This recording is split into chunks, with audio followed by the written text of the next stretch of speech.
understanding. Here is Roy Masters.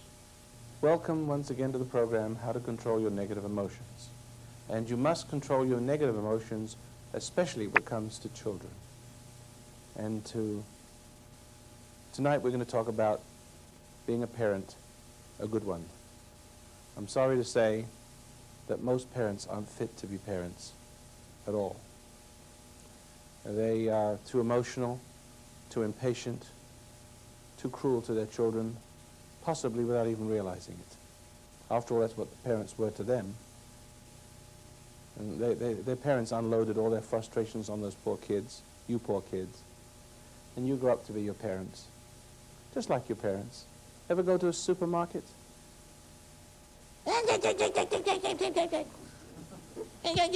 Get out of my face.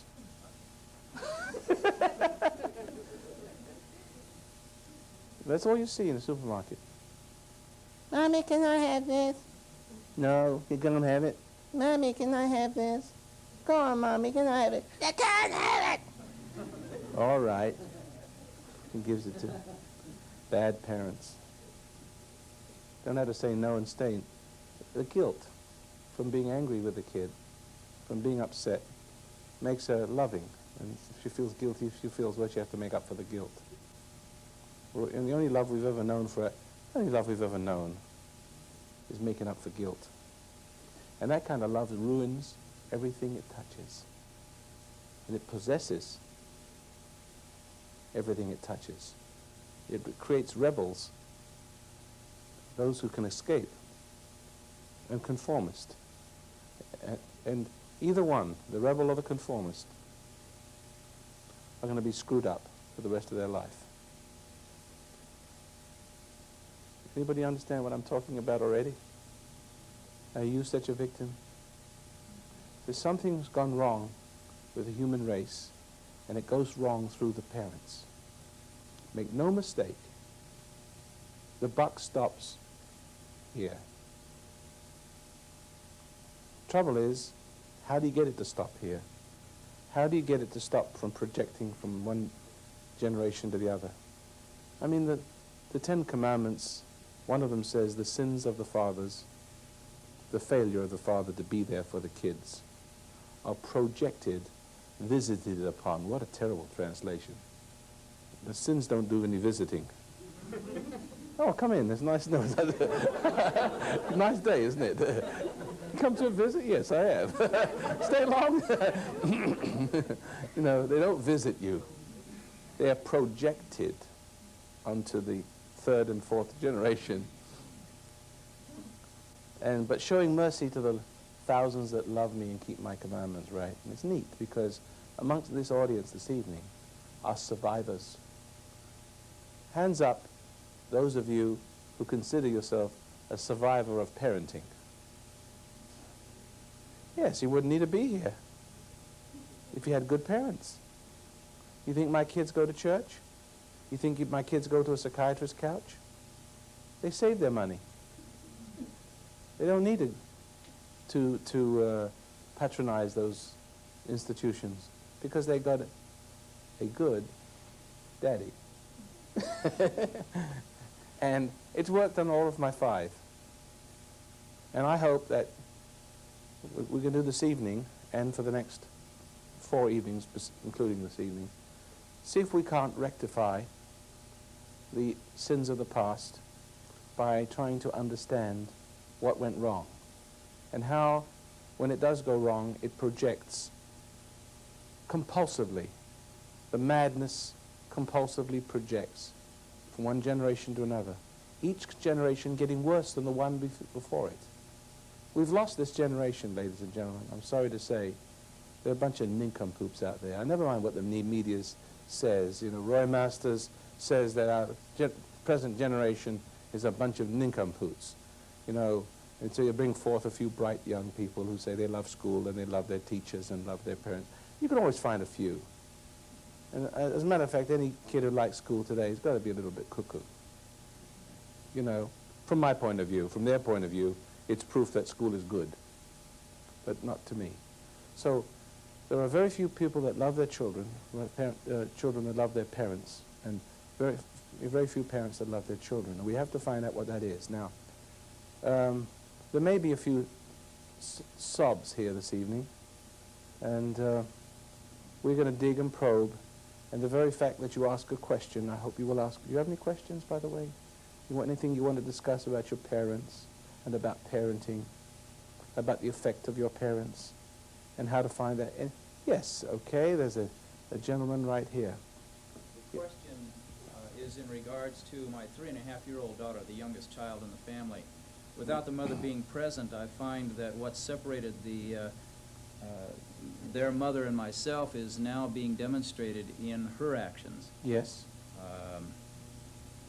Witchy, willful, crybaby, picky-unish, hard to get along with sometimes. Then on the other hand, extremely loving, Yes. Well, cuddly, cooey, all the little nuances just tell me about it. a young little girl goes through. Yes. Now, in breaking the cycle, they're very familiar with Roy Masters and the foundation. Do they throw up the cape every time they see me on television or something and shrink off into the darkness? Not in the slightest. They're practicing. They are actually practicing. I see it. Now, let's discuss now. What do you want to talk about? You want to talk about breaking this cycle of being future mother, future shock to the next generation? Third and fourth generation. Yes, well, you want to know how you can be the modifying influence? Yes. Well, the answers may be a little bit tough for you. But you must realize that, let's start with something very simple and very shocking. Are you prepared for it? I hope you are. Oh, absolutely. The ladies, the liberal ladies in the audience, I'm not sure if the liberals are ladies,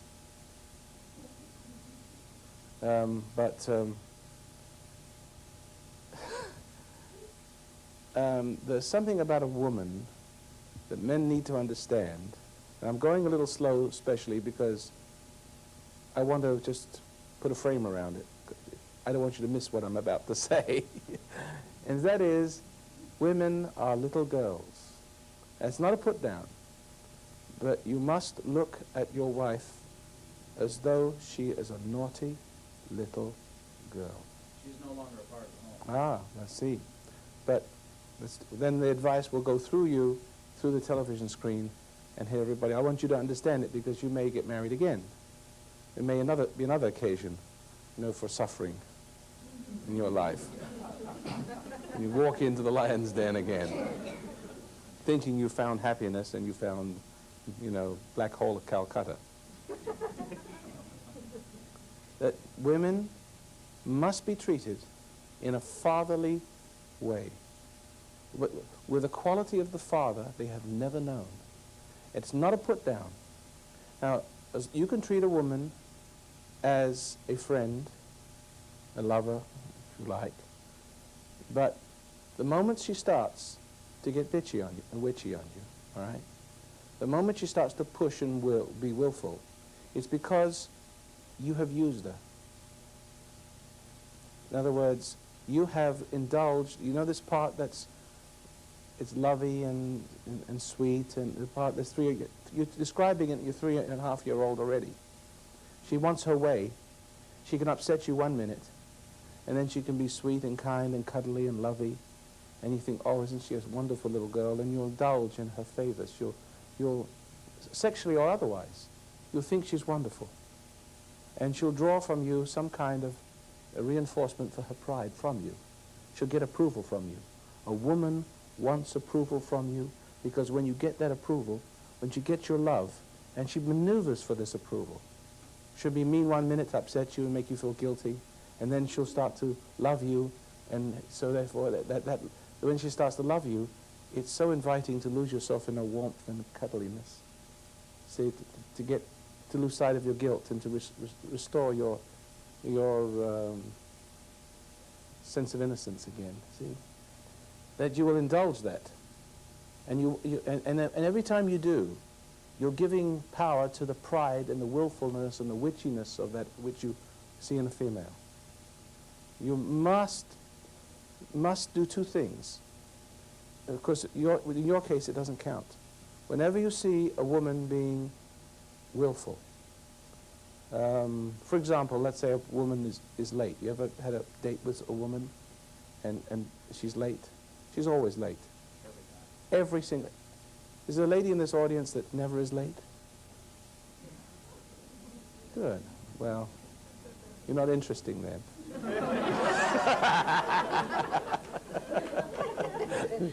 You don't have many boyfriends, do you?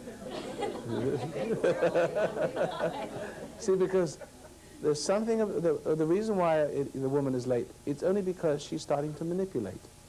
She's to see if you'll stand around. The proper way to do that is that say to this lady, I'm going to pick you up at 7. If she's not there, 30 seconds after 7, go out to the movies by yourself. She said, where were you? I said, well, it was 7, and you weren't there. I'm not. Tell her you're not going to wait 1 minute ahead of time. She'll love you for that. She'll respect you for that. But if you wait 1 minute, you are a goner. You understand that? I hear you loud and clear. So, now, when it comes to being married, having been delayed a number of times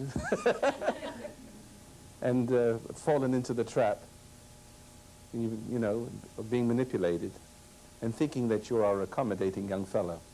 You're not really, you're weak. She will reward that accommodation as though you were thoughtful when it's really weak. We men are always looking for to have our weakness stamped as virtue, especially the sexual weakness, see?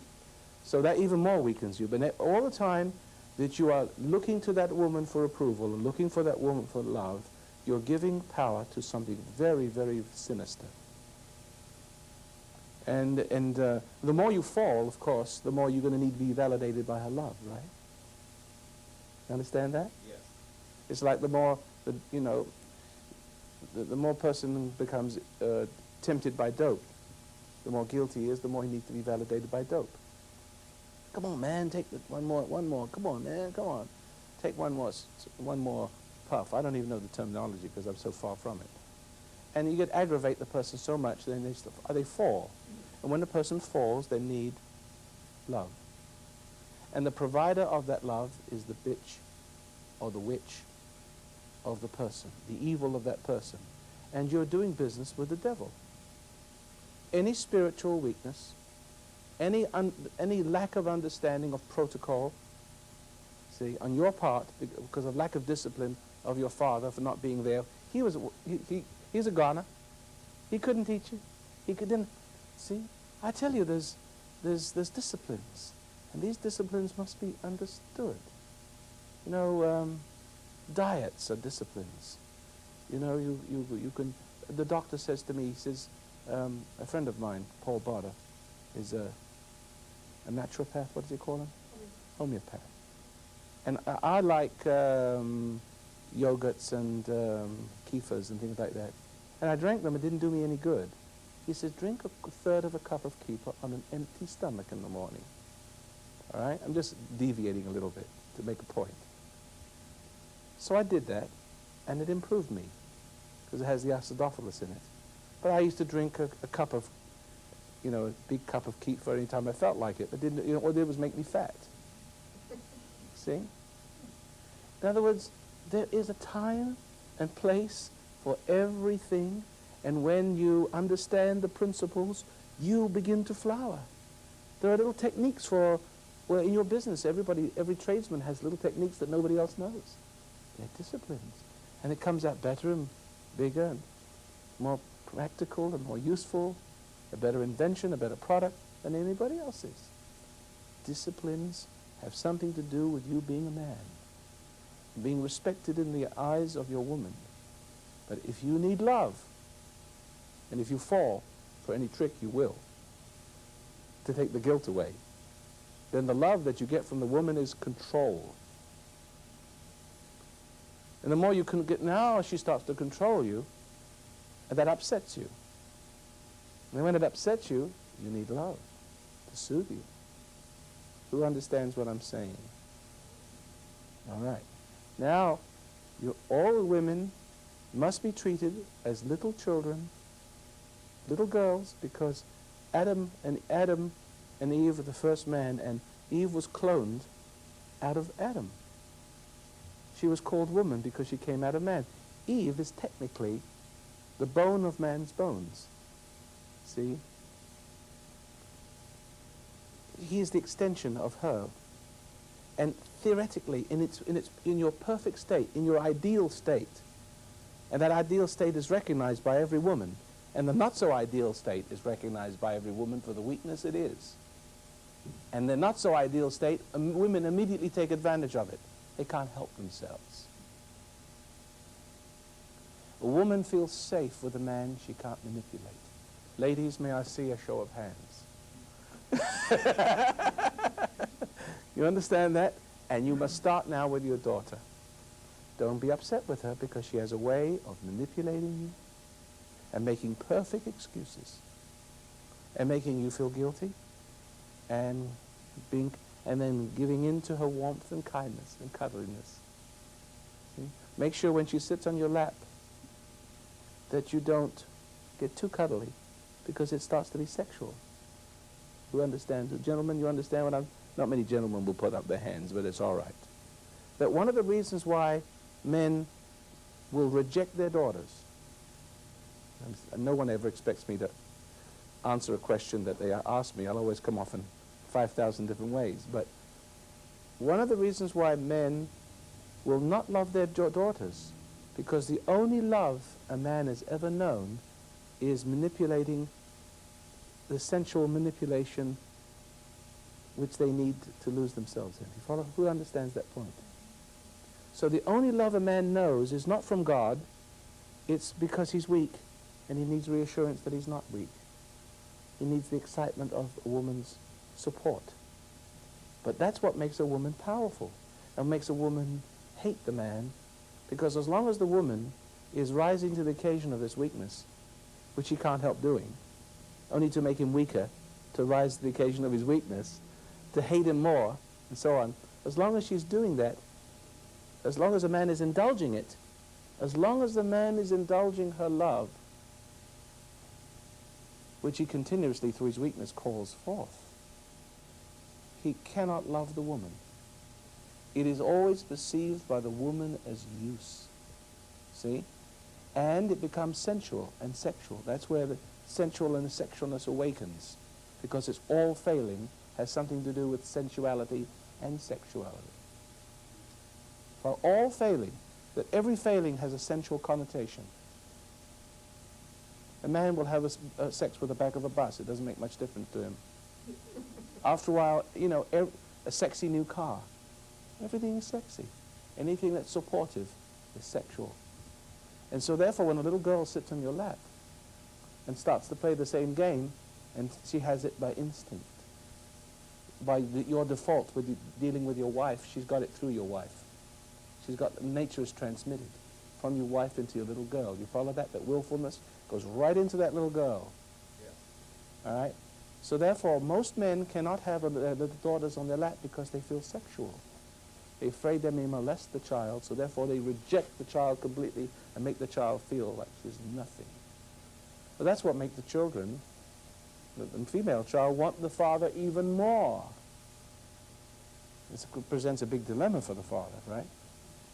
And makes the father hate the child. But the child feels guilty. And when the female child feels guilty, what does a female do when she's guilty? She starts to want to love, to be loved. See? And she'll look for a man. She can't get it from her father because she keeps tempting her father to love in a way that will destroy him. He protects himself by pushing her away. So she goes out with her boyfriend and tries it with the boyfriend, hoping to get love, and she gets used. Now the beginning of the hatred of all men has started. Forgive me, I'm an Adam and Evite. I believe that man is a fallen being. And I have presented, even in the minuscule portion of my dissertation this evening, absolute logical proof that man is a fallen being. That the perfect love is non-sensual. It doesn't look for support, it doesn't accept the support. And that is what I've learned from being a father and a husband. That to the degree that you indulge your wife's affections and encourage her affection to support your ego, without realizing that's what you're doing, to that degree you weaken your position as a father and a source of correction not only to your wife, who has contempt for you, but for your children too. Because you look like a klutz sitting there. She won't take your correction. You're too busy giving her the power of God. A woman eventually has the power. You know, man should have the power of wisdom, so that everybody, all the kids, everybody who contest with that wisdom cannot overcome it, because his wisdom is so strong and so wise. And as a result of that, they feel safe. They feel corrected. But when a woman gets that power, it's all hell breaks loose, because a woman needs to be corrected. And when she becomes the power, she then becomes the source of the confusion in the home, and she's always right even though she's wrong. Who understands what I'm saying? Who has a mother like that? Come on, let's see. How many people have got a mother like that? Good. How many people got a father like that? Good. Everybody's got a father like that. See? Your father either becomes a klutz or you become a bully, you know, you browbeater. I'm sorry to make such a long, long talk about one simple thing, but I wanted to make a point that you got to treat naughty women, children, women as naughty children, because she is the bone of your bone. She is your daughter. She becomes your wife and lover only when you fall from grace. And the marriage relationship is to try to transcend it, not indulge it. You dig? That's why the woman is looking for that kind of man that won't fall for her. Or she at least marries a man who has a potential of transcending. And what gives her her hope is when she finds that on certain occasions when she is willful, the man won't give in. And he prefers to go without his sex. He doesn't care about sex then, because right is more important than his sex. He doesn't care about the woman's love. He cares about what's right. And when a woman sees that a woman cares more about what's right and stands for rightly, not with anger and resentment and yelling and screaming, then she is corrected. She becomes his daughter, becomes more his daughter. So he loves her more and uses her less. Then the children see him loving more, the love that comes out of the less use. Ours, how can you have love when you have use? Doesn't go. More love, less use. See? More use, less love. This is what turns a man into a beast. Did I talk too much? Because my producer's saying, 5 minutes, you're talking too long. I agreed. I would let you ask questions. When I'm on a run, I can't stop. All right, thank you very much. Does that answer your question? You died. It did, didn't it? I'll continue more with your book on how to survive your parents. Yes, it's a good book, How to Survive Your Parents. It's a book every parent should read. Yes. There's a lady way over there. It's just an awkward spot, but we'll try to get this gentleman with his, stick that microphone right in your mouth. Yes, that's fine. Thank you very much. We'll get... Yes, you just stand up, Clint. Thank you very much. My question, after hearing all that you just said, because my husband and I are both meditators, and my husband's come to a lot of understanding of how much of his mother is in him. And sometimes when both of us are dealing with the female coming out in both of us at the same time, after everything you just said... That's where the war begins, is two females fighting. No, it's not. It's not so much a war anymore. I mean, we've gotten to the place where we can discuss Well, that's where it would without be. screaming. The woman and the man, and the woman and the woman. The woman and the man, well, the man trying to be a man with a woman in him. And he can't fight the woman who's a woman that's stronger than the man who's a woman less than the... inferior to the woman. You see what I mean? He's created in the woman's image. Made over in the woman's image, you see. That's why he's inferior to the man, yes. Well, it's mostly on really minor stuff, but being female, the minor stuff has a tendency, you know, you overlook it, and then something comes up and you overlook it. I'll tell you what, I was so long-winded tonight. I'm going to give you a chance in the next segment to Okay. talk because we went through a whole half an hour. I talked for a whole half an hour. And time and space vanished. Well, this is program 4573. And if you like the program, tell a friend, because we need you and your friends to support our broadcast. And the first thing you can do to support the broadcast is learn the technique that we have. It's a meditation technique. It's a concentration, counter, hypnotic, you know, the hypnosis of life, the hypnosis of the pressures of your family, your wife. It's a hypnotic hopping.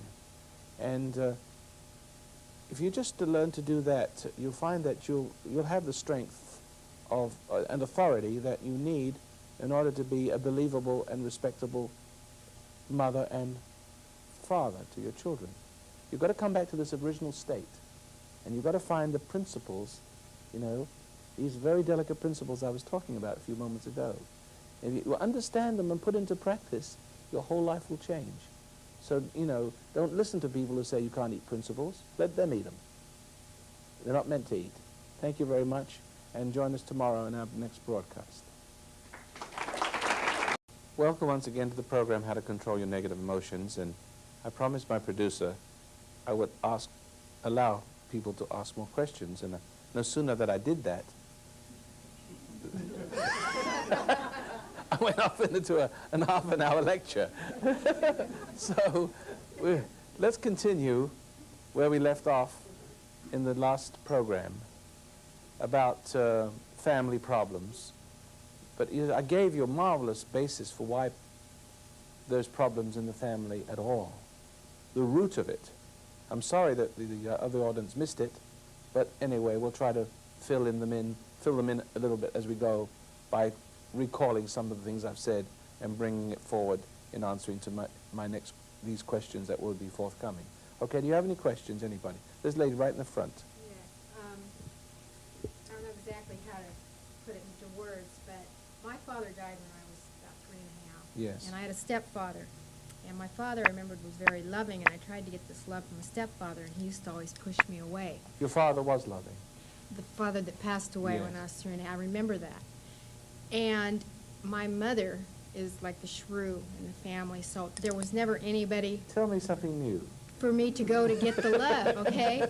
So I got married young, and as soon as I got this husband, I started hating him. And it's been Tell me one something new. man after another. Okay, so here I am now, and it's like I can finally see it, and I You know why you hate him? Well, from after listening to you, What, yes. can you just put it in a few words why you hate him? Because I didn't respect him. Why didn't you respect him? Because I always... You could Be- manipulate him. manipulate. You gave him the love that his silly Exactly. little ego needs. The little ego. And he fell into that, Yes. and you became his power, didn't Exactly. you? Will. You were able to put your will into him. Exactly, and that's not just him, it's No, but every no man. woman respects a man she can control. But that's every relationship. But she like pretends that. to love the man she can control. She pretends to love while she secretly hates him. And then I started hating myself. Yes, of course, because the guilt. Exactly. Well, I'm at the point now, I'm just tired of it all. And, you know, you've said You all want a that. remedy? Is there any real men out there? Only me, I'm taking.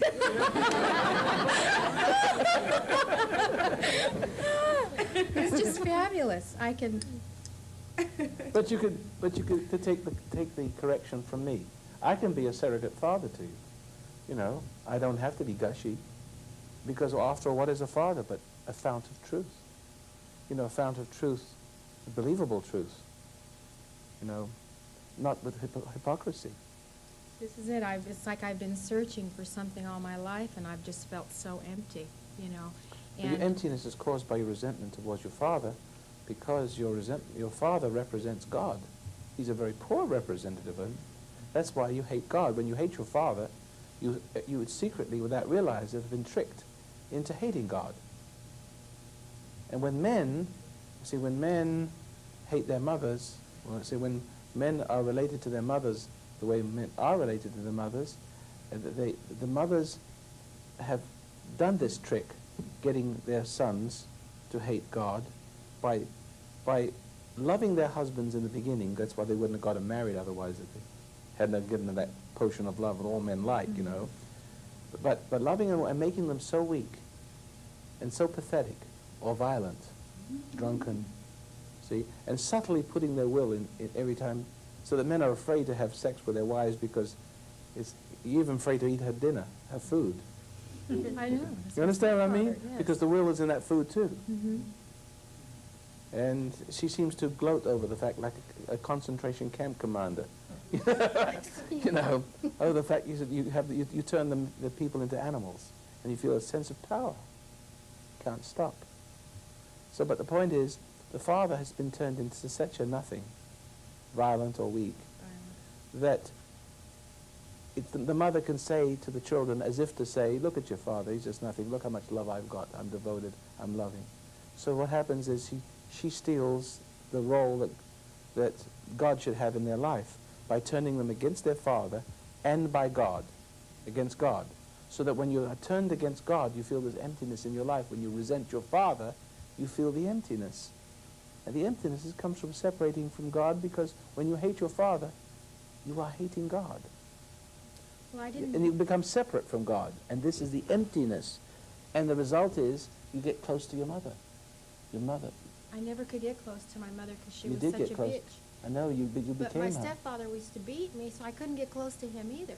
And she never said to love him, and that he was no good and she was good. She always tried to get me to love him and respect him because he was my new father. Yes. And I couldn't when he used to. I could see as a little child. So, yeah, she wanted you to share her illusions. Exactly. And I See? wouldn't do it. And then you resented her. Exactly. And then what did she do to you? She was It's cruel to you? Very cruel. Yeah. But you see, your mother got inside you. See, resentment is a funny thing. And it's very strange in that if you resent your father, let me put it from a man's point of view, because it's a little easier to grasp from a man's point of view for some reason or other. As a man, if I resent my father, then I lose my identity as a man. Now, if I resent my mother for what she did to my father, or for what she did to my faith in my father, and to my faith in my own self, because I can feel my own emptiness in my own... If I resent my mother for that, I don't have to draw close to her with love. I can rebel all I want.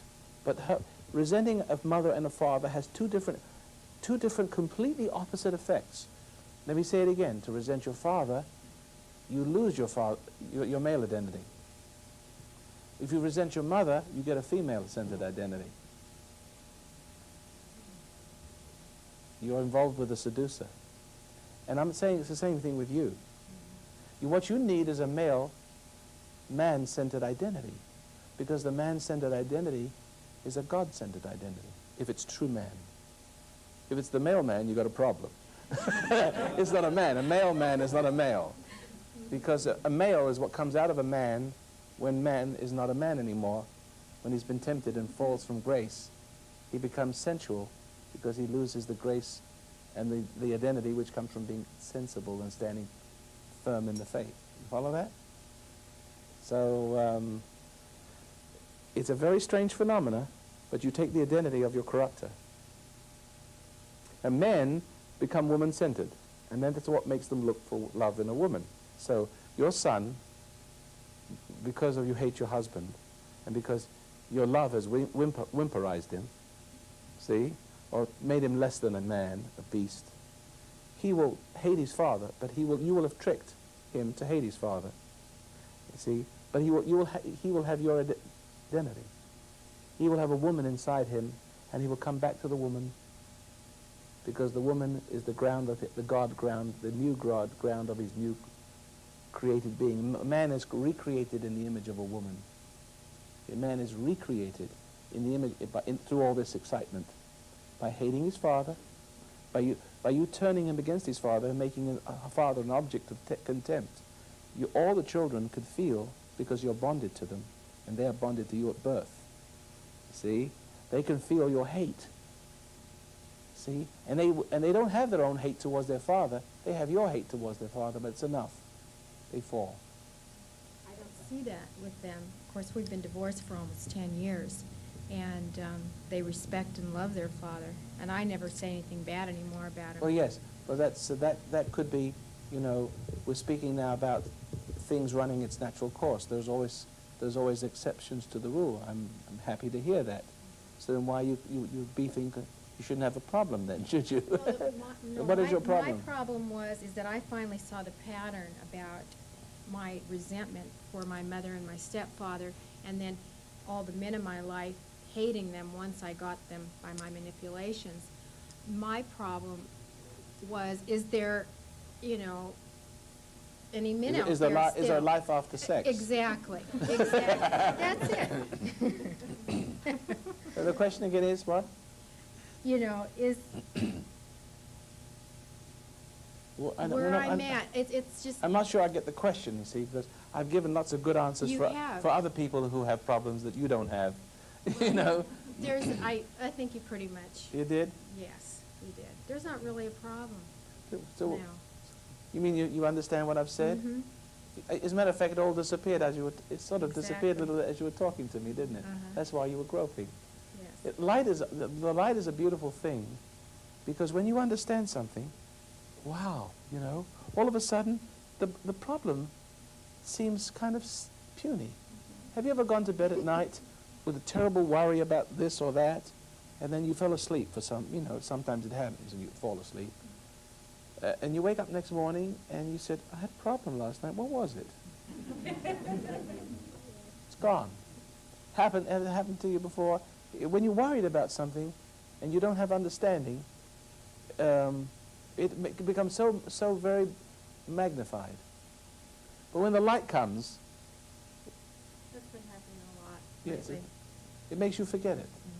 And what's happened a few moments ago, the light, whoop, I see the point now, and suddenly it became kind of superfluous. Yes, question in the back. We had you the other day and the other evening, and which is the same evening as the other evening, but yes. The question was, my husband and I are both meditators, and he really is the head of the house. And the problem is Did you make mostly- him the head? No, You understand the boss maker is still the boss? no, I'm not the boss. But you understand the Yeah, principle of it, don't He's the you? one in control. You can't make the... You understand My that? question is my role now. Yes. Because, see, because of him getting his identity as head of the house, and me learning how to back off, Yeah. sometimes when part of his mother that's still there in the unconscious creeps to the forefront, my female that is still a little bit in the unconscious You mean your rears mother? its back like a cat ready to strike. Oh, And yes. my question is, even though I'm able to deal with it more objectively, do I have a spiritual right in the proper way to correct him Yes. when he starts acting like his mother? Yes. But then that makes me feel like Let me I'm tell you being what a it is. bitch, though. No, let me tell you what it is. I'll give it to you very simple. All of the answers I give you are very simple, all based in the same root. And the more you listen to me, the more you understand it. When a woman hates a man, the scar is so deep, it goes right back to original sin. And once a woman judges a man for his failing, she never forgives him. As a matter of fact, the whole female identity is built on it. Who understands that part? You do, don't you?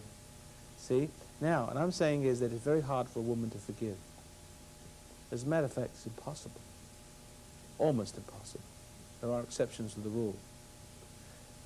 Hopefully, you have a man-woman relationship to work the problem out, because we hope that in time, you keep on seeing his weakness, and the side of you that sees the weakness springs out. And he sees that he sees what in himself what you see in himself, and he catches it before the temptation. That's the moment of temptation, and he overcomes. And when he overcomes, you feel safe. You back down, because that overcoming the overcoming of his reaction to you, his resentment towards all women, which is from his mother. Remember, that's how he got his mother's identity. It's the man in him that overcomes the resentment towards his wife. All he's doing is practicing dealing with his mother when he's dealing with his wife, don't you see? Because men have become less than men through being left alone with the influence of their mothers, and they've hated their mothers, and they've learned the identity of their mother has got inside them, so every time they hate their wives, they become less than a man. And therefore, the woman sees that, less than a man, and that less than a man has failed her again. And she resents him. And then there's this judgment is reinforced. And no wonder she goes to the booby hatch. See? And she screams bloody because this evil, this ugly witch comes up through her. Into the children, she takes a frustration of joy because this Satan is alive and well in the bosom of this creature. And she can't help herself.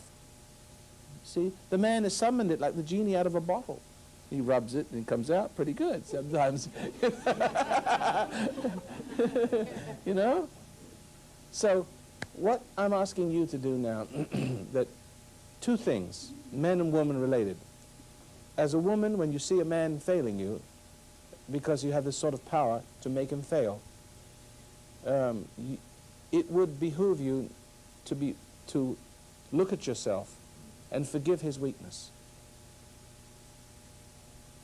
I mean, to learn not to add one more judgment to the list of judgments you already have piled up that's causing you to go crazy and separating you further from reality.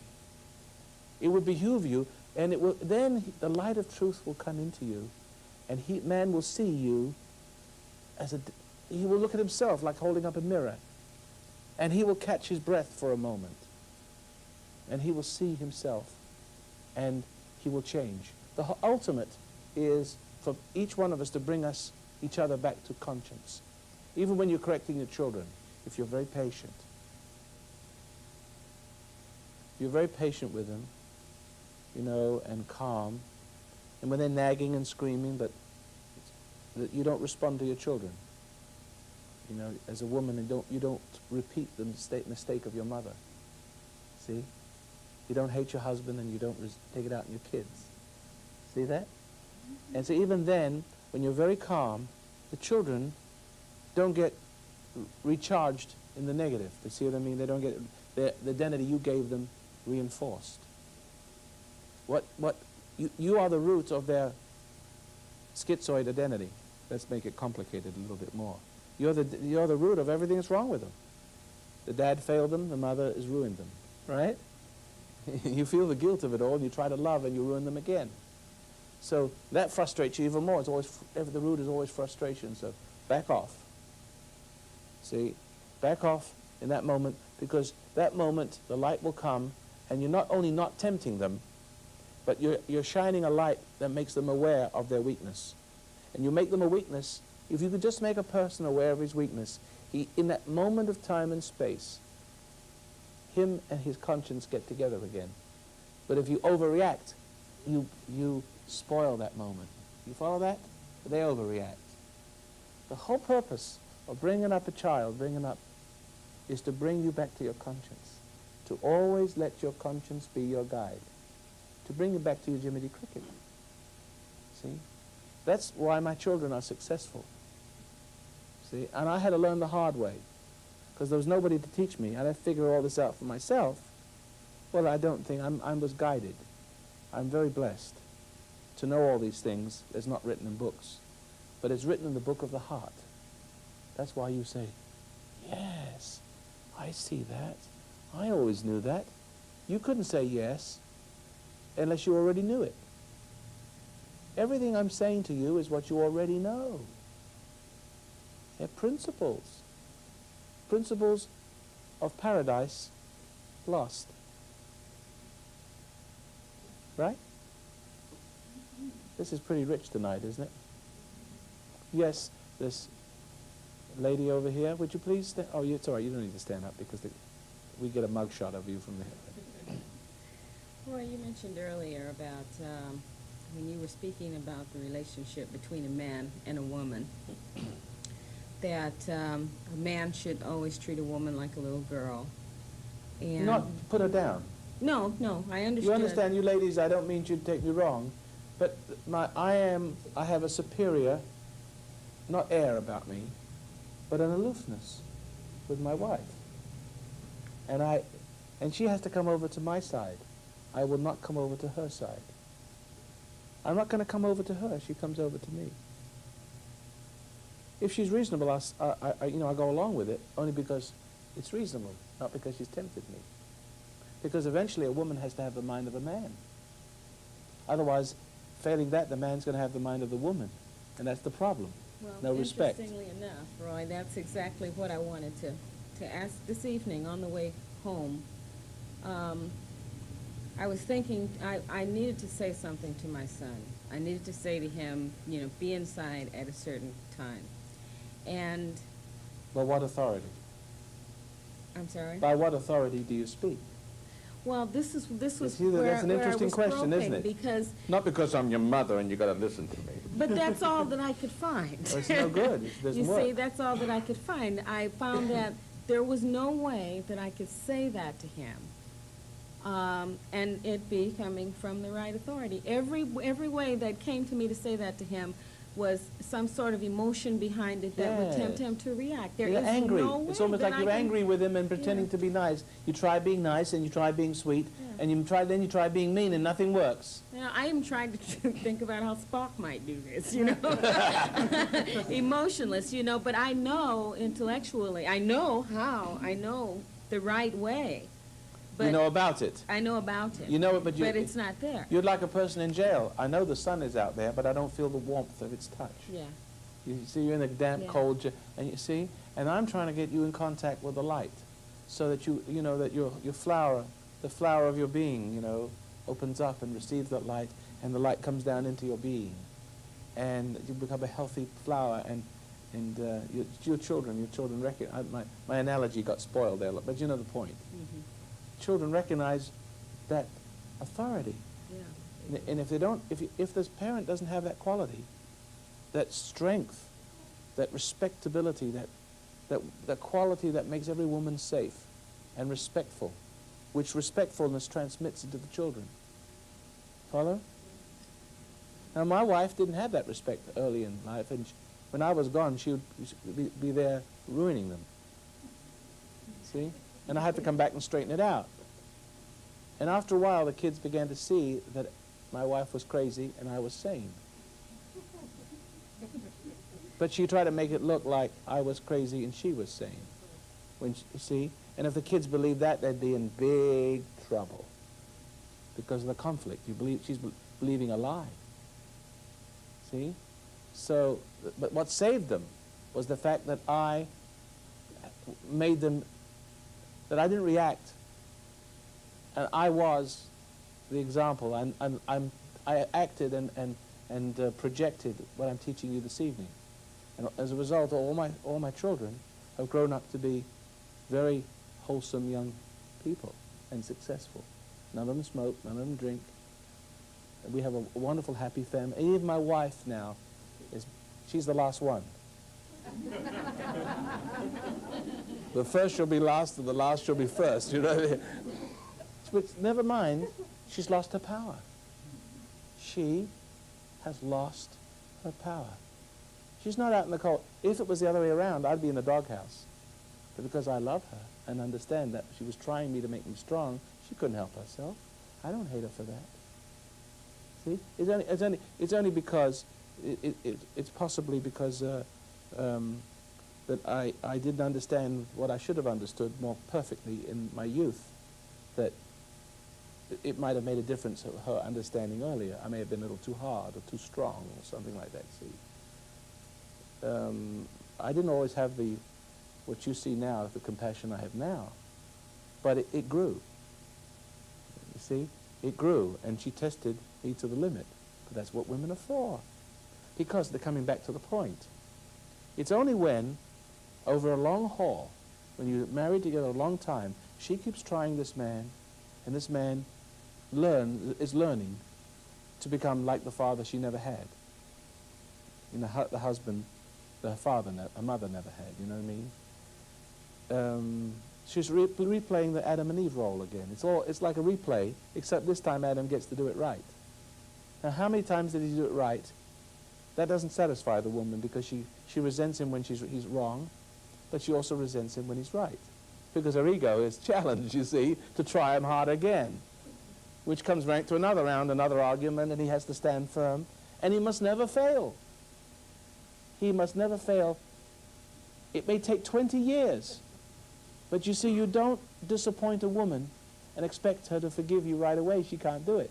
It takes you 20 or 30 years for you to be tried and tested, and so finally, you're the finished product.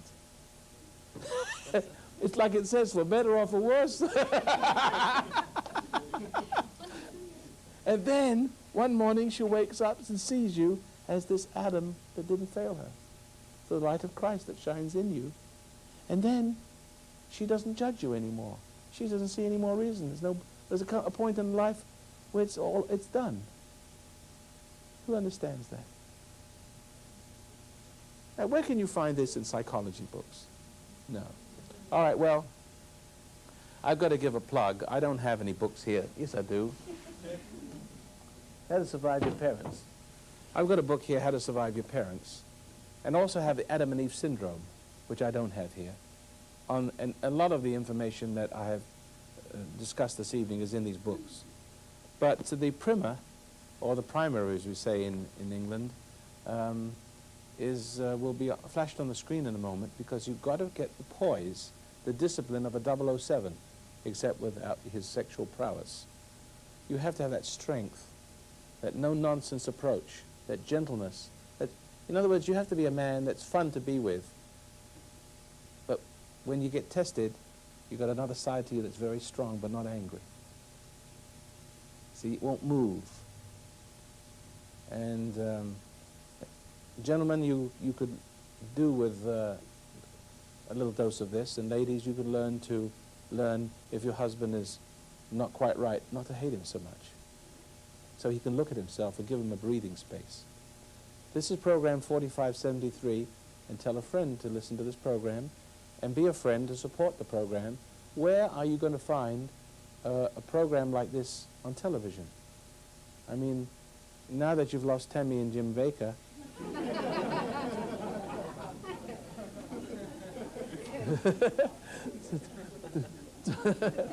I'm all that's left.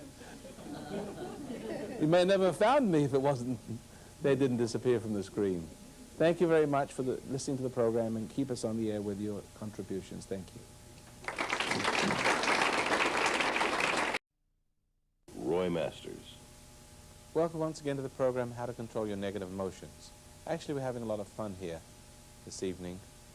This is a continuation. This is our fourth program in a series of man-woman relationship, but we really intended to make it a program on being better parents. And so far we're stuck in the man-woman relationship. It's okay, because if we can make men and women better women and women, they'd also be naturally better parents. So we have our first question from the audience. I think I'll put it back to the children, because that's I don't mind, but I'm a substitute for LA County and also for Montebello Unified School District. And in dealing with the children, okay, I'm not married, and there's no children in my family, so I don't really know how to deal with children correctly. how did you get here? Go ahead. But anyway, in my dealings as a substitute teacher, I've noticed that a lot of the children are influenced by the teacher themselves. Okay, if the teacher has problems, you know, they kind of like fly off on one end and they're jumping up and down the schoolroom or whatever. And I've noticed that in myself too, that when I want something, I kind of want, although I say, well, you guys have to do this or something like that. You start being willful. I'm willful, and You're not going to make it. Children cannot be taught correctly when you have a willful, impatient pressure monger for a teacher, for a mother or a father. It is pure murder. You murder, literally murder their souls. But people think of being impatient as, everybody's upset. It's natural to be upset. We all get impatient. We don't think of impatient for what it really is. It's hate. It's hate projecting itself. I mean, do you know what it's like can you remember back when your mother was impatient with you? What you're staring at is hell. Is that right? In that moment, it's like time and space opens up, heaven disappears, and there's this hell thing standing in front of you, putting itself inside you. Now, you give the children two choices: rebel or conform. Resent you, because you're actually tempting them to resent you. The spirit in you wants the children to resent, because that's the temptation that opens them up for your will. Okay, now, So now what happens is that some children rebel and become wimps and take on the teacher's identity and purpose and will and learning and information. But they're not really people anymore. You see? And other kids rebel and they won't learn. They cannot learn. They try to keep the teacher out. But they also keep the knowledge out. But the trouble is they don't keep the teacher out. The teacher comes in and sticks in their craw, but the knowledge doesn't get in. They just reject the knowledge. They just close their ears. After the teacher gets in, they close they close their ears and they don't hear. They won't learn. They learn all the things. They do just the opposite of what the teacher wants them to do. It's especially with religion. You try to make your kids religious and they become unreligious, don't they? They go to pot, in other words. But the teacher's spirit has already destroyed them, set them up for the opposite of knowledge, the opposite of good. See? And so you've got two kids, one who is no good good, and one who's no good bad.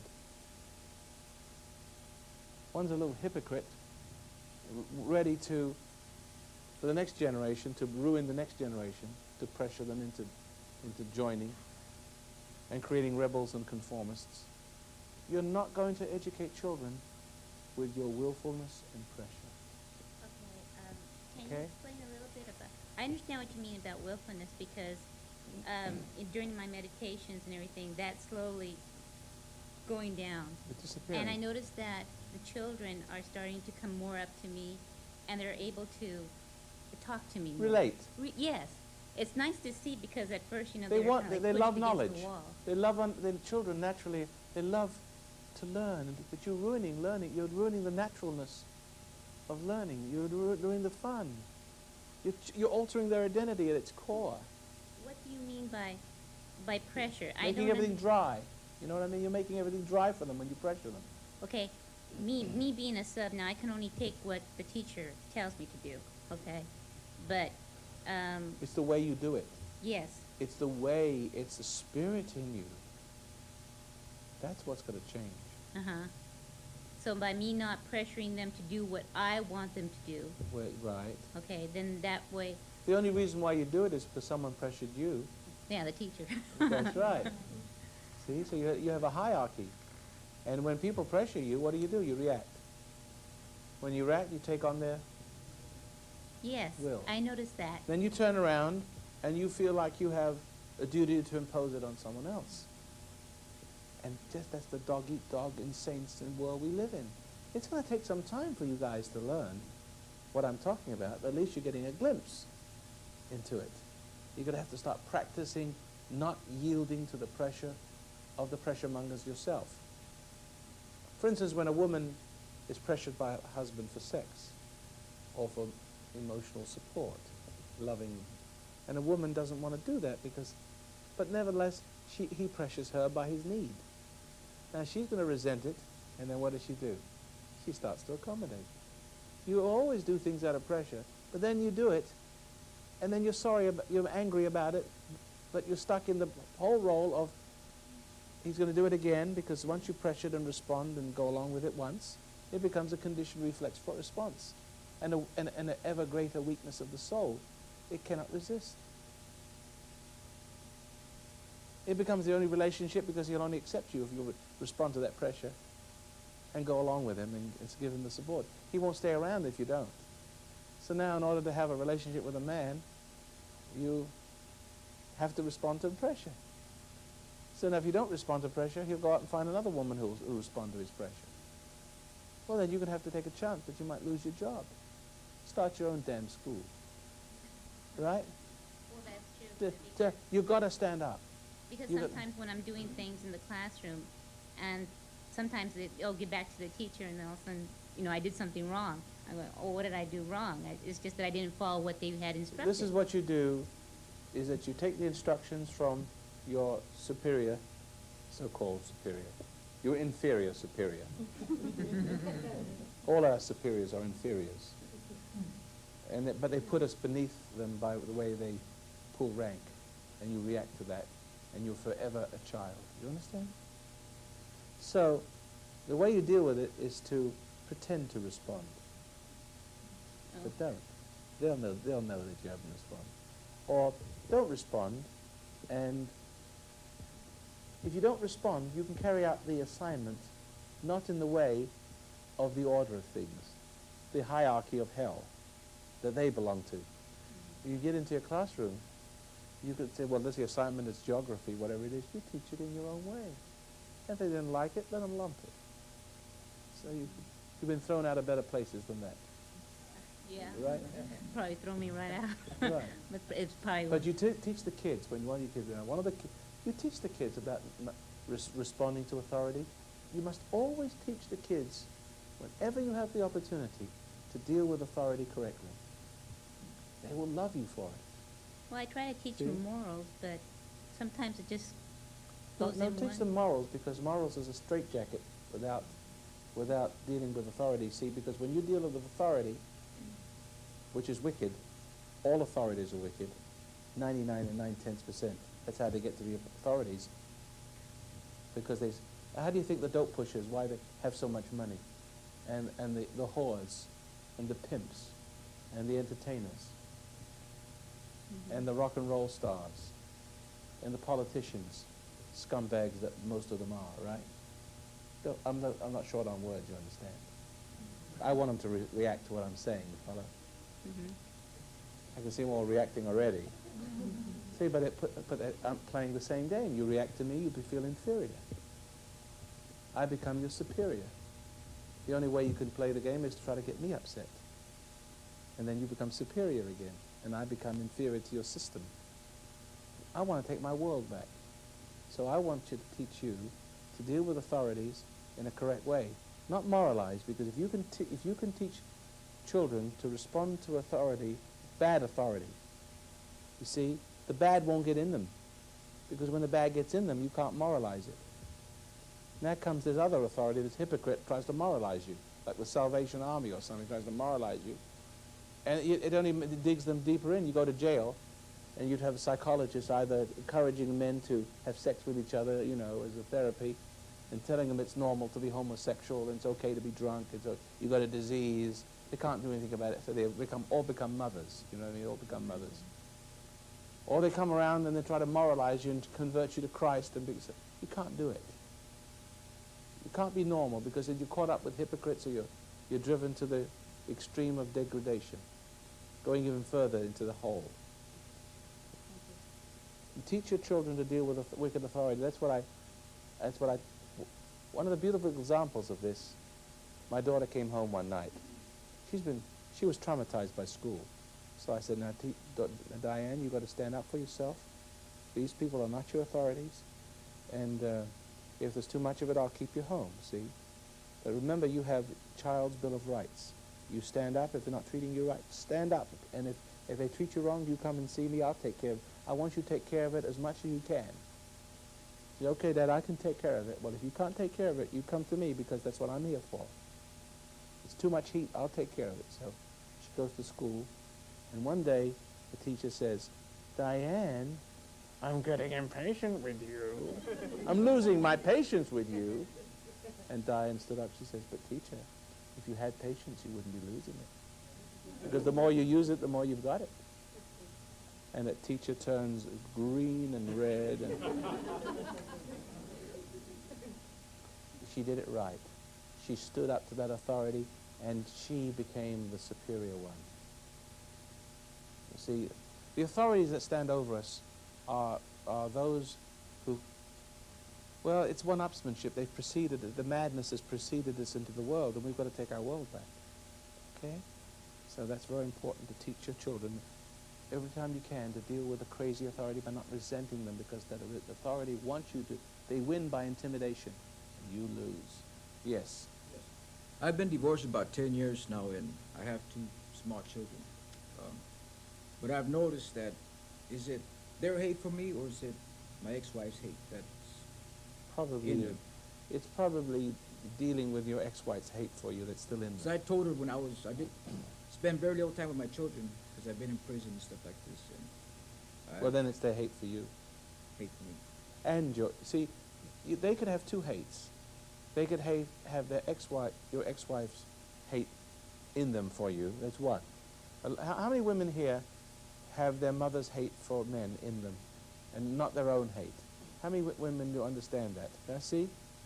Ah, you do. But then you can have your own hate added to that, can't you? You see, there's really 2 levels of it.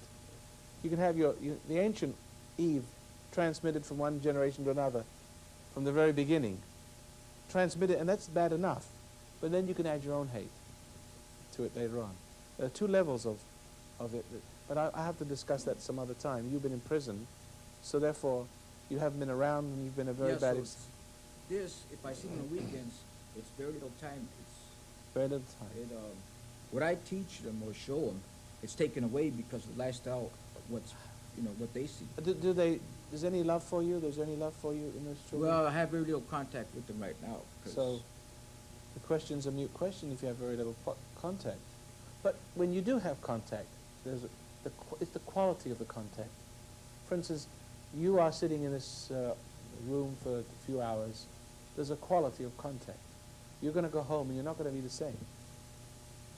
So the contact with you and your children must be likewise.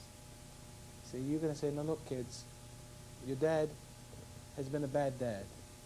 But, if I had someone to teach me, and you go and tell them, and this is what I've learned. I resented my mother, and I rebelled against my father, and I hated everybody, and I did everything. I went crazy. But I didn't know, because I came into the world and everybody was crazy around me, and everybody's telling me what to do, and everybody was bitching at me, right? Right. So, and I had this crazy mother and this weak, drunken father, right?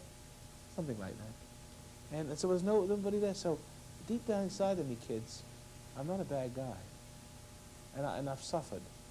And I'm sorry that I haven't been there for you. But I've been too mixed up. But I'm not anymore. You're going to see a magic. Okay? Anybody else? Yes, that lady there. Could you stand up? Keep it in the children's department. I Children's wonder, department. Go ahead.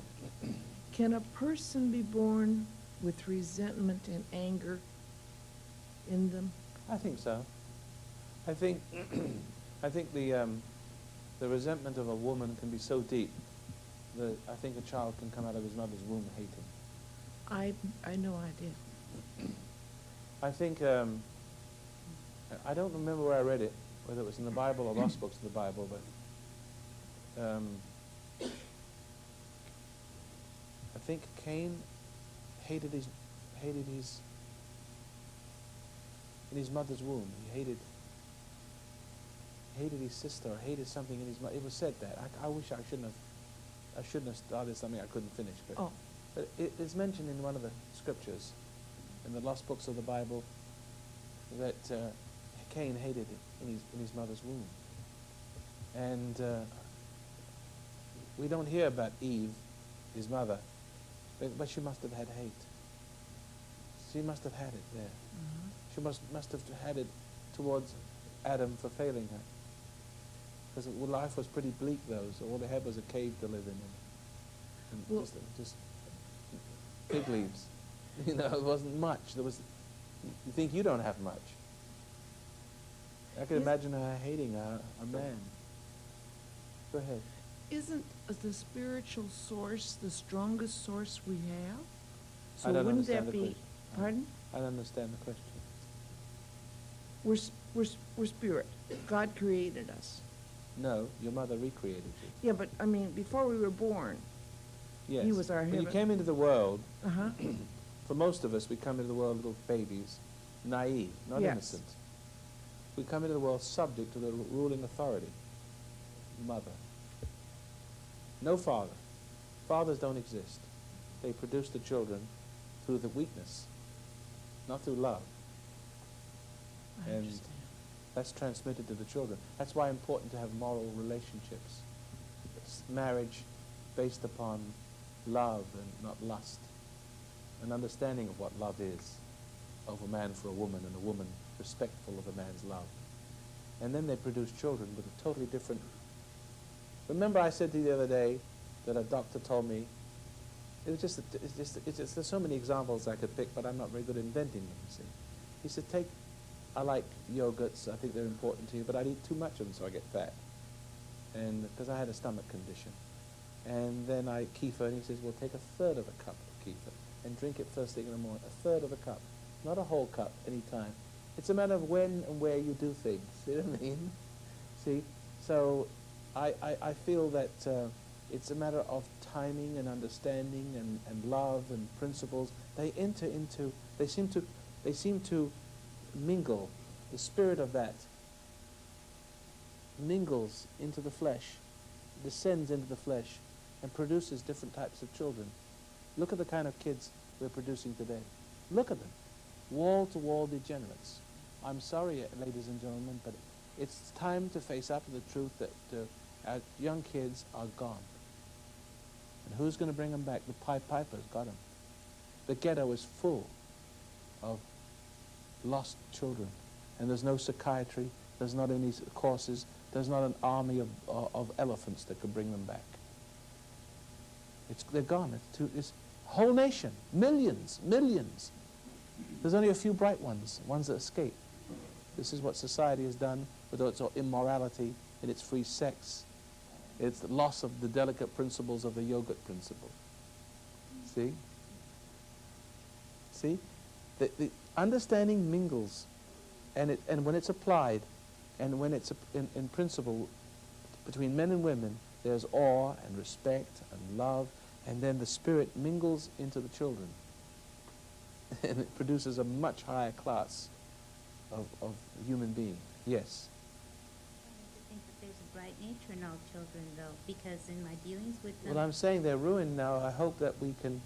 There's a lot of them we can save. I don't know who we can save. It surprises me sometimes. Some of the most disgusting surprise you, and some of the most innocent-looking dismay you. You can't tell by the look. But I'm sorry, how can there are very few people in the world that know what I know and have the power to reach them that I do, that I know I have. You know your life, you've been looking for what I have all your life. So now how I'm going to reach them? You have to help me. See, I'm going to get on a UHF channel. That's about as... I can't even afford that. I'm losing my shirt. See? We support all institutions. We support the drugs and alcohol and cigarettes and all that stuff that we don't really need. We're spending money on all kinds of junk. We'll spend money on this. We might be able to help our nation. Maybe NBC should give me some free time. That'll be a bleak day in Christmas. How did I get off on that? Okay. Anybody else?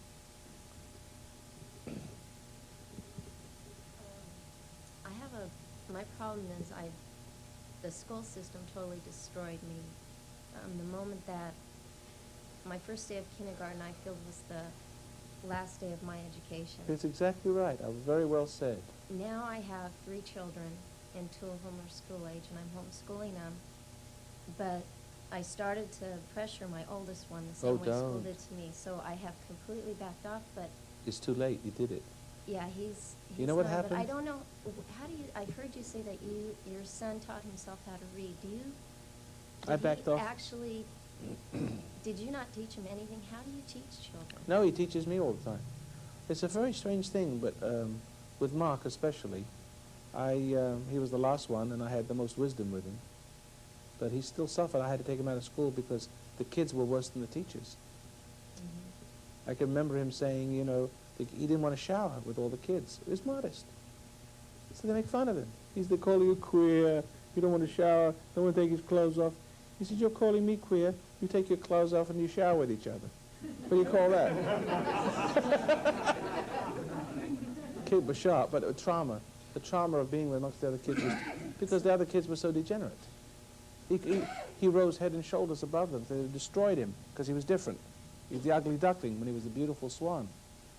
So, How do I go about teaching my children at home? I mean, what I did with mine. I don't have the, like I said, I don't know, I can't learn anything. Well, but I didn't know much either. I mean, I'm a diamond cutter. That's my trade. I couldn't teach that to my kids, and I couldn't lift a hammer if I tried, you know. So I didn't have much to teach them. But I found that to leave them alone, I had told Timber Ranch. I guess my secret motive was to tell Timber Ranch for my kids, but it turned out to be good for lots of kids. You know what I mean? But it was an experiment, and I just sent them to Toll Timber Ranch in Oregon, and just left them alone. And before you know it, with no one pressuring it, no teachers, just somebody that, you know, who knew a little bit more than they did, they were building gazebos and they're building barbecue pits, beautiful, and welding and making the ironwork. And it's the most incredible thing if you just give them the tools. Just leave them alone and just let them tinker. When you said that your son at the age of 9 or 10, I don't remember what age, said 11. that he taught himself how to read. Yeah, 9 he You- taught you himself how to didn't- read. You didn't do anything? You Mad didn't hand, magazines. You didn't hand him books? You didn't do anything? In about 3 weeks.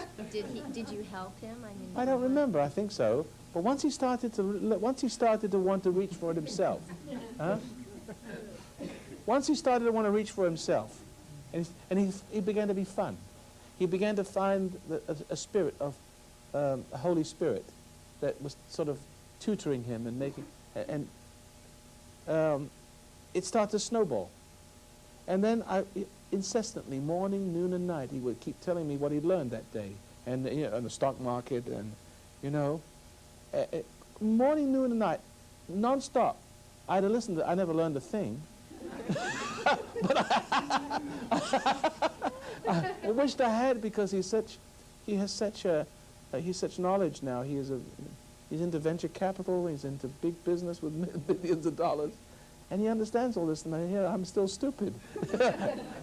I didn't have that opportunity, you see. I didn't have that beginning. So my feelings are just to step back, leave my kids alone. But keep them from the things that would disturb that. See, if you step back and don't do anything, they will gravitate to the TV and they start eating crackers. Yes. You got to keep them from the thing that would involve them and give them an unhealthy education. So that, because then the vacuum starts to be filled in a natural way. The trouble is once you start to violate a person and pressure them to learn, they fall away from their ability to function for themselves. So you've got to allow a drying out period, a time to recover. That's what we did at Toll Timber Ranch in Oregon, by the way. For those who want a brochure on 373 acres, you can send your young people up there if you want to. We got to give them a drying out period where you get good and bored, but there's nothing else to do except to do the sensible things. And pretty soon they start picking up a hammer and getting interested in things, and then before you know it, they're into it. Building beautiful furniture, and you don't even know where the knowledge is coming from. It's the most incredible thing you've ever seen. 3 months of that kind of training is equivalent to 5 years of school. They learn as much in 3 months as they would in 5 years. And then they come out better human beings. Thank you very much. We've got one more session tomorrow night. We're talking about, how to be a good parent, and well, tell a friend. He keeps holding these signs up and interrupting my trend of thought. I'm glad he did. I go on forever. Thanks for listening, and join us tomorrow night. Your life. And now, from the Foundation of Human Understanding, here is Roy Masters. Welcome once again to the program, How to Control Your Negative Emotions. And that's exactly what we're doing, because negative emotions project.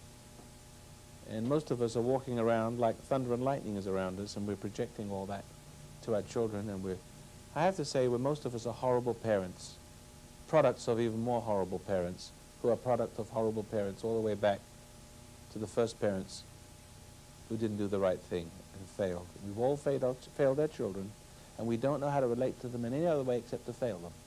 We try our best, I know, but that usually makes everything worse. So there is some mysterious ingredient we're looking for, and we are discussing it, and in our discussions here this evening, perhaps we'll bring it more close to the surface where you will all catch a glimpse of it. What does it take to be a better parent? And what is it? But first of all, it takes you to get your parent out of you. See? You've got the wrong identity. You've got the parent you hated in you. But let's continue now with some questions, because if I get on a roll, I can't stop. I got diarrhea of the mouth. I can't help it. It's just one of those things that comes with being a genius. All right, let's take the next call. Hello, you're on the air now. That reminds me, I have a radio program on 9 o'clock in the morning, KIEV. And, pardon? 870 on the dial, Los Angeles. Okay, now, let's, you first. My question is about my relationship with my 4-year-old son. Have you noticed something about yourself? Nervousness.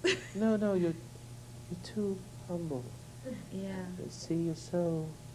That's another one of my problems. But you're never going to get anywhere.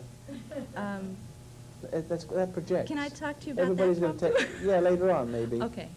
But you see, I'm saying that that's a very big part of your problem is how you project. See? Because if I was a mugger, I'd mug you right away. Oh, I've never... I'd see... No, I know, but I'd see you walking down the street, Oh. I'd see you as a good mark. Okay. There's something about you that says weak. I could take advantage of you. Yes. Is that right? You're right. So, and what are we going to do about that? Oh, dear. Well, how did you get that way? Well, I have two... To hell with your question. Okay, I have two... You're right. This is more important. You're right. I have 2 older brothers that are paranoid schizophrenic. So And now my you know childhood was now very... you know what kind of mother you had. Yeah, my father was very weak. And I just had a terrible childhood. I was always afraid of my brother killing somebody. So I And was... you're not afraid of your mother? No, not my mother. Your mother was nice? My mother was nice. How do you think your brothers became paranoid schizophrenics? It wasn't your father. Your father's a nothing. My father was a nothing. Nothings don't make paranoid schizophrenics. Oh, really? They don't have any effect on anything. Don't you see? They have no effect on anything. They're nothing. Your mother saw to it that he was a nothing. It's your mother that the paranoid schizophrenic came through your mother. Oh. It doesn't come through fathers. See, it's hard for me to remember because my brothers are You better 10 stop. years older than me. So, Yeah. It's hard to remember your mother? Well, my mother died when I was 21, but... You don't remember what kind of woman she was? Yes, I do. I remember. What kind of woman was she? Because she did you in. She loved me very much. She We were ruined you. like You were very best close. friends. Best friends. Yes, she was, but because you wimped out to her, Yes. and the other boys she destroyed. Oh, yeah. She destroyed their masculinity, and she made them wimp out, and she put her nature in you, in them, and you were scared to death. She scared you early in life, and you wimped out, and she rewarded you for weakness, and you're weak. She loved you for weakness. She loved you for giving in to her, Yeah. and she loved you as long as you went along with her. You're afraid to speak. You're afraid not to go along with her. Is that right? Yes. Yes, that's right. Afraid of losing her approval, right? Always needed her approval. Yes. Oh, yes, I always... You're in trouble, friend. Yeah. That's right. See what's wrong with you? Yes. You have children now? I have one boy. 4 God years help old. him. That's why I'm here. All right, To now get help. we can proceed with the question. Okay.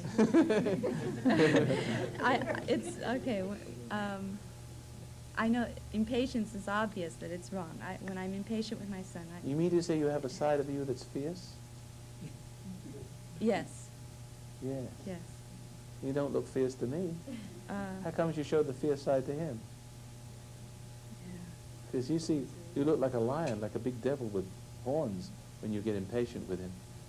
You show the strength you don't really have. You're doing to your child just what your mother did to your brothers.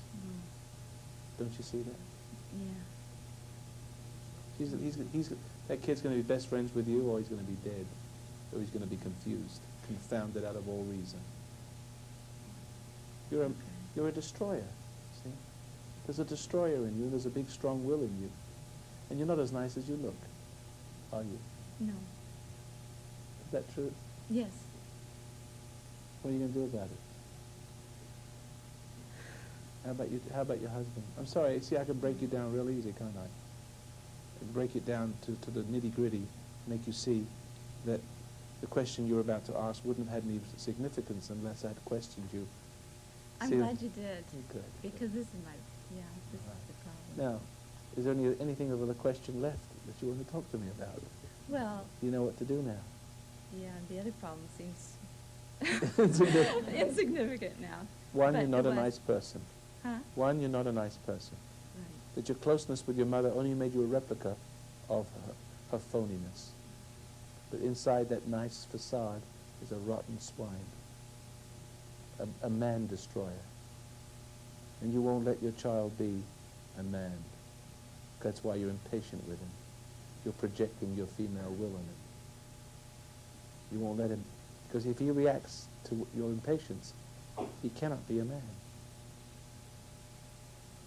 No way in the world. You want to rob him from his manhood like your mother did to your brothers? No. Well, you were close to him. You loved your mother. It was a false love that you became your mother. You are your mother, and you have the. You're the carrier. You have the, you may not have AIDS, but you're a carrier. You understand what I mean? Yes. You're carrying the disease. Yes.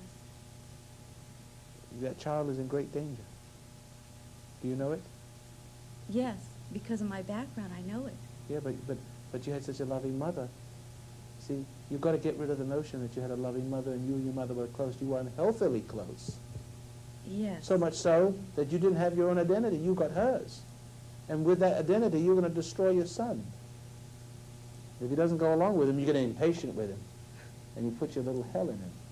Mm-hmm. And then he's going to grow up to be a paranoid schizophrenic or something that's bizarre. And everybody will see little sweet little winemaker you. And they can't understand that you're such a nice person and this kid is a weirdo. What should I do? You'll die alone in this world. No one loving you. Scratching your wooden head and wonder what happened. I have a hatred for men, too. Yes, you do. You have a hatred towards your own son, if you'll please examine the fact. Well, the worst is for my father, because he still Yes, gives but- in to my brothers. But your son is a man, and Yeah. you hate the man. Yeah. You're a man destroyer, because there's something in you that lives, that feels superior to men, don't you? Even in that little wimpy little weakness of yours, there's something in you that feels superior to men, and maintains the superiority by this woman game that you're playing. Mhm. You see, in all of the vanquished, there is a hatred for those who have stepped on them.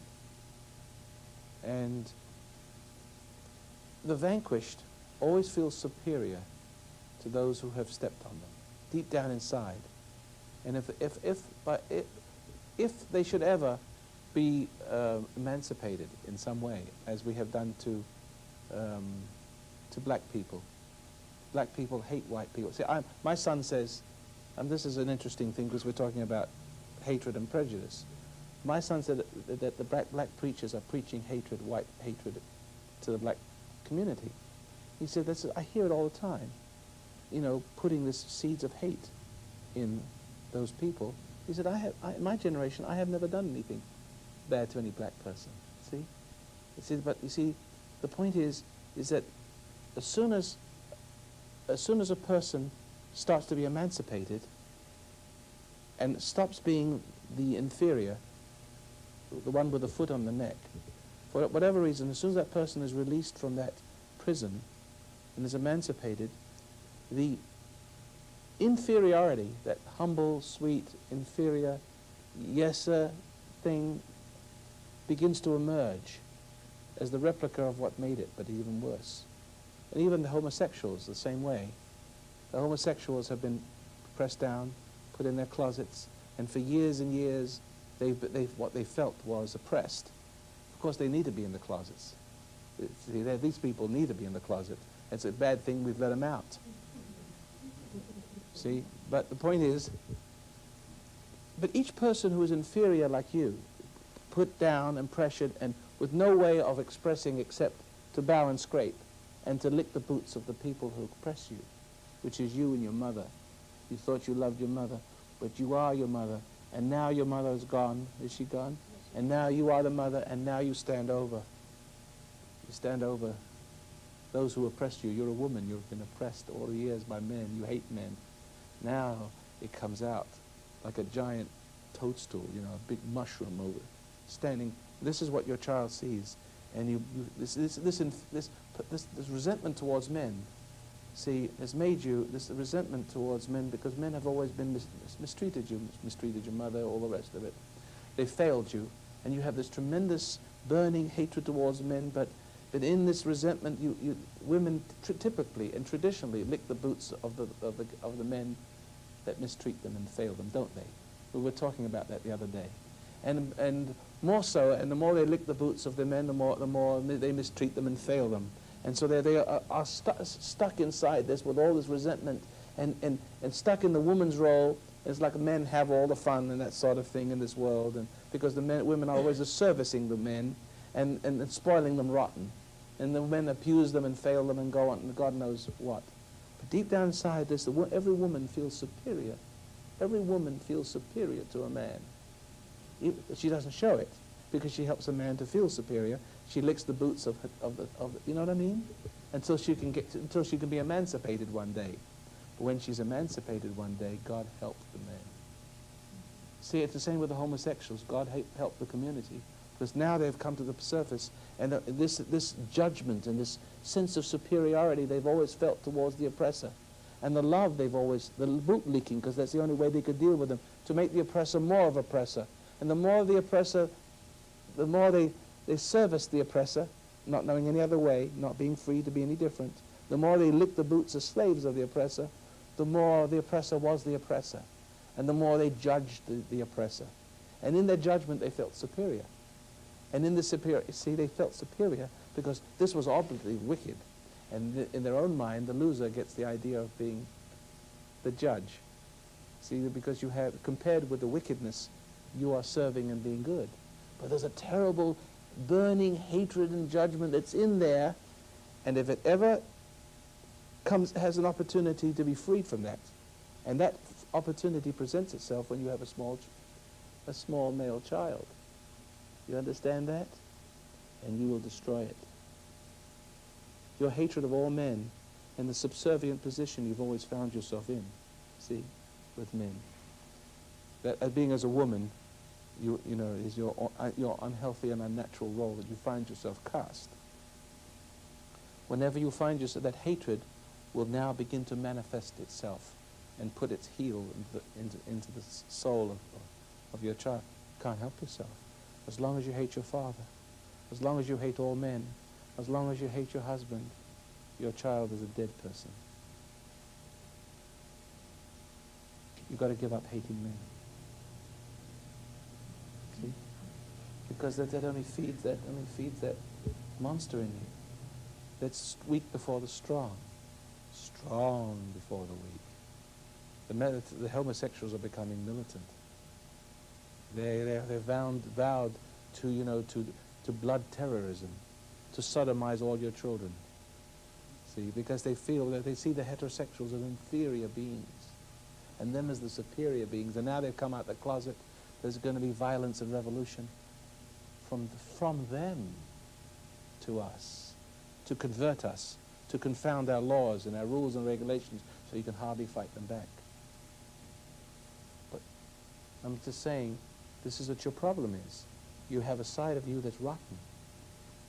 And but if it didn't hate your father, and it didn't hate your husband, it would have no occasion to express itself. The genie would be on the other side of in the bottle. You know what I'm trying to tell you? So see that this closeness between your mother and yourself is a sort of a conspiracy against men. Do you understand that? Do you know? This lady next to you is nodding her head. Okay. Anybody has a question? I went on a long tirade there, but We've got to face up to the fact that you just can't, that you have, well, anyway, I'll go to another tirade. I won't, yeah. You're welcome. I'm kind of like coming back from, I was her son, basically. How do I get back? You I've been- recognize this Yeah. woman as Yeah. like your mother? Yeah. Sweet on the side, sweet, Vicious, in my case, thoroughly vicious. but on the evil, surface, evil. sweet as sugar, right? Oh, to other people, but as soon as the door closed. You know, you got some preachers like that. Yeah, yeah. It's almost like when you come back at them, you find yourself fighting God. Mhm. You know, they have a project of viciousness and a confusion, but then they hold up the Bible and their collar. And you don't know how to deal with it because you're dealing now with something apparently good. Don't know how to deal with it. It's very frustrating, isn't it? To deal with hypocrisy. Yeah, the good guy, bad guy thing kept me going for a long time. Keeps you spinning. Yeah, right. And you end up knuckling under to it and doing what your mother wants you to do. And then you feel tremendous rage. And I growing lost up. my entire soul, life, direction, I was fine when I remember. I mean, I was wonderful. You're being intimidated, my friend. Yes. And without a father. See, you know how my children survived my wife? I have to tell you, I had the classic relationship. And it's better now. And because I learned. And I'm teaching you from what I've learned. I taught my sons not to resent their mothers. To deal with her like she was a naughty little girl. Remember, I started out the program by saying that. To see, and that's what they've all learned. They've learned to deal with the nature of women. The very fact, you understand, the very fact that they're attracted to their wives is because there's a little bit of their mother in them that they have to learn to dominate. But not with violence, not to knock them down, with animal force to compensate for the natural grace they don't have anymore. But to conquer their wives with love. So when they, see what I mean? When the wives, the only reason why they marry, there's no other, but is to resolve this unfinished business between them and their mother with their wives, see? The Adam and Eve syndrome, I call it, see? The woman is attracted to a man like their father a little bit, but something different is in my sons a little bit. That's why the woman has hope. So she can work it out. She has the work because when she tempts this man, which is a little bit like, there's part of him like her father in there, but there's a part that isn't. See? And if it wasn't there, it would be the same old rat race again. But because it is there, he overcomes her with love. She tempts him, he doesn't fall. Or he falls and we talk about it. He calls me up and said, Dad, see now, son, you have to learn to deal. This is your growing up. The only reason why you're married. See, because there's a part of you that's attracted to the woman for support. The part of you the mother put in there to be mothered by your wife. That's the part that's attracted for the support. And that's what you're weak for. And that's what the woman hates you for. I don't know if we got off the subject, didn't we? But you see, you have to overcome your mother's, you have to learn, is your mother still alive? Mm-hmm. You have to learn to deal with her like she was a little girl. Right. And just remember, you know, the beautiful thing that my mother did for me, I don't think she understood. When my father died, she made me the head of the home. I was 15. And she would consult with me, and that brought my manhood out. In other words, and even Mary called her son Lord. Had respect for him even though he was her son. A woman who's wise would be wise to not to treat her son like an inferior creature and herself as the superior one, and be the mother of this little kid. There was a potential man in there that could love her and correct her, and she should treat that child as if it was the case. She might find the love from her son that she never found from her husband. You understand? See that? So you as a son, give up the resentment to the witch and the woman. You might find the woman in the witch. Okay? How we have a question over here. How does one stop hating one's father? I don't know any other way to do it. Look at me. What do you see in me? See a man? Yes. Do you see your father? I see my father. In me? Yeah. You hate me? You hate that in me? Yeah. Big mistake. You lost your chance. I'm not your father, but you're seeing me as a man. See, you hate all men, and you can't even get past it in me. I am not your father. I'm nothing like your father, but you insist in seeing me as that, so you can go on hating it. I'm saying you're not ready. Suffer. You're saying I still want to hate. Now, I'm going to ask the question of this lady in the front here. I ask you the same question. What do you see in me? I see love. You don't see the father you're hating. Not at all. It softened you, didn't it? Mm-hmm. You feel better when you walk out of it. That's the difference between the two of you. You still, that I still want to you still want power. You still enjoy hating. You don't want to be, you're still willful and you don't want to be corrected yet. You're not ready. I don't say you in the future, but this is a marvelous opportunity. You're missing it. All the therapy in the world, all the psychology in the world, all the words is nothing. It's the spirit. That's what you see. The letter killeth. What you get from a book, useless. All it does, Jesus says, you search the scripture, seeking, thinking you can find eternal life, and all it does is testify to me, and here I am. And you don't even see me now that I'm here. You missed the boat. The whole thing is in the contact. My contact with you, did it soften your soul? It didn't. You walk out of here as hard as you came in. You missed it. You weren't ready. She came in hard and she went out soft. And she'll never be the same. The words will all be forgotten after this evening. Something will remain because something came across the ether. You saw something. You saw it and respected it, and your hate for men disappeared. Through me. See? Simple. You missed it. You muffed it, kid. Yeah, I mean, it wasn't Well, it's great. So you got a rerun. You get to see it again. Well, is that the end of the program already? Oh, wow. That half an hour went quick again, didn't it? Tell a friend, and this program, I'm reading off an idiot card, program 4573, and all these programs that you've been listening to, watching this week, are available on video cassette, as well as audio cassette. So if you've been cheating and copying it anyway, send us a few bucks. There's a lot of you, this is a very expensive program to produce, and I'm very happy that you copy this, and indeed you should, and put it away for posterity and, for your children and your children's children, because, I'm going to be pushing up the daisies one of these days or something or other, and therefore you have this record, and it could save your life of your children and your children's children. Because where are you going to see this? Where are you going to hear this again? So make it possible for us to produce this program. I mean, we're losing about $2,500 a week at this point. You can't go on. I'm taking it out of other places where we're not losing. But I'm always trying to pay Peter to pay Paul. And I wish Peter and Paul would come down and... Anyway, suggest that you write to the foundation. Now, I've been saying many things, but the bottom line is that you have to find that spirit of understanding and love, and you've got to give up your resentments and your hostilities that you've accumulated all these years.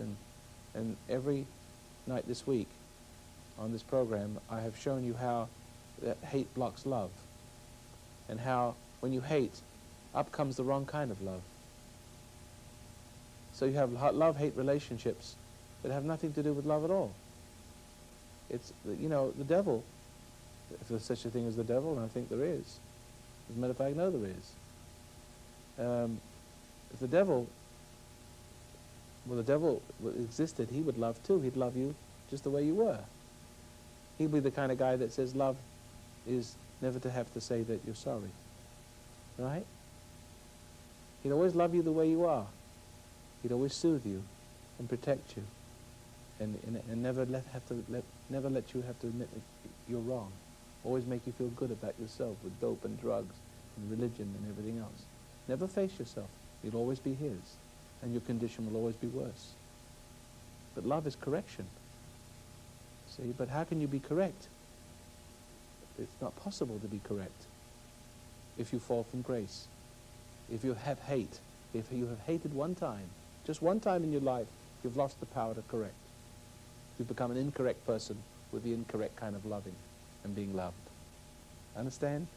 Next week, we're going to be continuing on this children thing. We never got into that, but, and happiness. Thank you very much for supporting the program. And stay tuned. They'll be flashing on the screen how you can get our materials, how you can find this understanding and self-control and love. Join us in the next program.